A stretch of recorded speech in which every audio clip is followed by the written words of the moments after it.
Assalamualaikum dan salam sejahtera.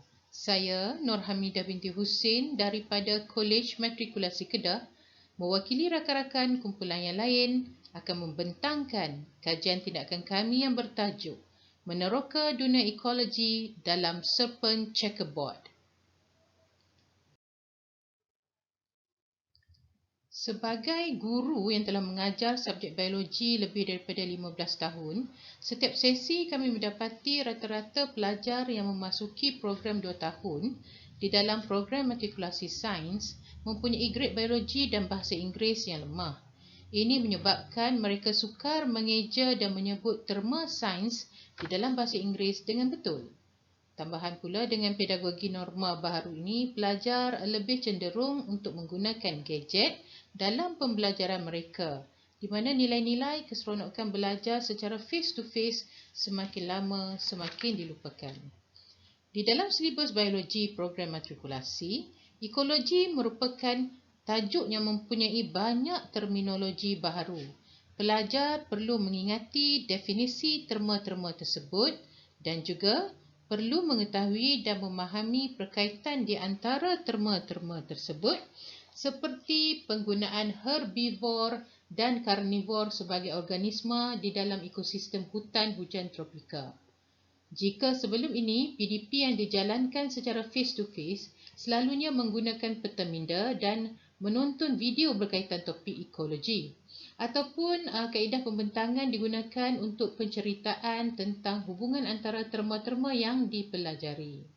Walaupun banyak rujukan di internet tentang ekologi mudah didapati, namun pelajar dilihat tidak menggunakan semua kemudahan itu untuk diakses sebelum mempelajari topik ekologi di dalam kelas. Oleh itu, sebagai guru, saya dan ahli kumpulan yang lain cuba mencari satu kaedah untuk menghasilkan satu pedagogi yang menarik yang boleh digunakan di dalam kelas dan boleh membantu kelas menjadi lebih aktif. Jadi, objektif kajian tindakan ini dilaksanakan adalah untuk meningkatkan kefahaman pelajar di dalam menjawab soalan struktur ekologi yang melibatkan soalan aras 1 dan aras 2 taksonomi Bloom, meningkatkan daya ingatan pelajar melalui permainan serpent checkerboard serta meningkatkan kemahiran berkomunikasi pelajar di dalam kelas. Peserta kajian ini terdiri daripada kesemua 13 orang pelajar tutorial EST 15 iaitu pelajar sistem 4 semester sesi 2020-2021 yang mengambil subjek biologi yang terdiri daripada 3 orang pelajar lelaki dan 10 orang pelajar perempuan. Jadi, mengapa mereka dipilih? Pada mulanya, kelas ini adalah kelas yang agak pasif, kurang berinteraksi sesama mereka dan hanya 3 orang pelajar lelaki di dalam kelas tersebut dan sukar untuk mendengar suara mereka bercakap. Selalunya tiada jawapan apabila ditanya oleh pensyarah, terutamanya tentang definisi terma di dalam ekologi. Dan kelas ini merupakan kelas tercorot di dalam ujian diagnostik yang dijalankan. Oleh itu, kajian ini lebih berfokus kepada permasalahan yang wujud di dalam PDP pensyarah, iaitu pelajar bermasalah dalam mengingat dan memahami isi kandungan topik ekologi, di mana banyak istilah baharu yang perlu pelajar fahami. Jadi, untuk menyelesaikan masalah ini, PDP pensyarah perlu berpusatkan pelajar dengan melibatkan kesemua pelajar di dalam kelas bagi memastikan wujudnya suasana pembelajaran yang lebih menyeronokkan dan aktif.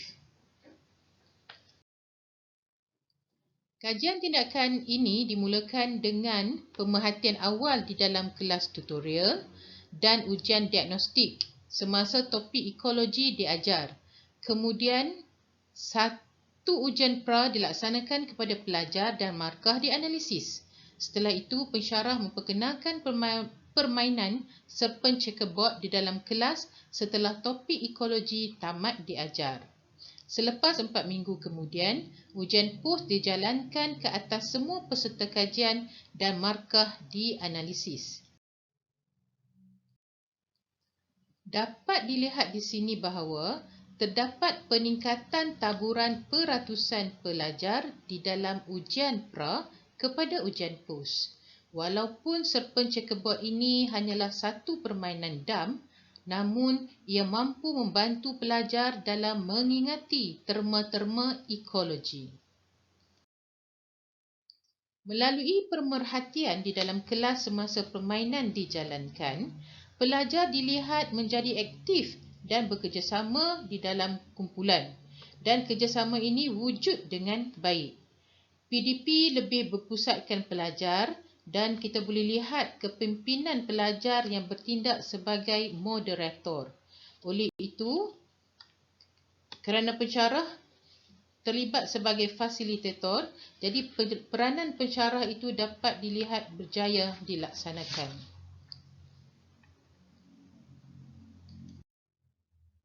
Slide ini menunjukkan dam serpen checkerboard yang dibina bersama-sama carrier ataupun pengangkut, dadu dan juga kad kod QR untuk soalan.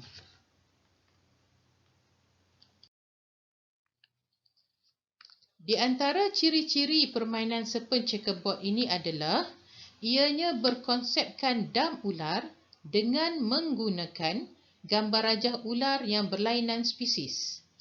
Aplikasi komputer dan telefon pintar ke dalam permainan ini digunakan kerana pelajar perlu mengimbas kod QR untuk menjawab soalan secara online. Jadi di sini kita boleh lihat seorang pelajar yang berperanan sebagai moderator semasa permainan ini dijalankan. Sebenarnya kaedah ini boleh menguji bagaimana pelajar itu sendiri boleh membantu rakan-rakan yang lain. Slide ini pula menunjukkan ataupun kita boleh saksikan bagaimana seronoknya pelajar bermain dan ketika mereka menjawab soalan dengan betul.